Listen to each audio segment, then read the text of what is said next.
How to add advertise page on your website menu on Wix. Hello guys, so all what you have to do is simple. Go to wix.com, log into your account. Now this is the home page of the website.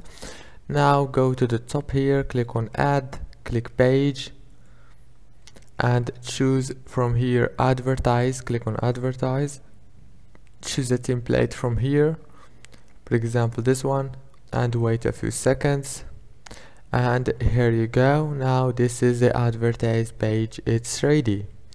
All what you have now to do is click edit and edit the informations from here.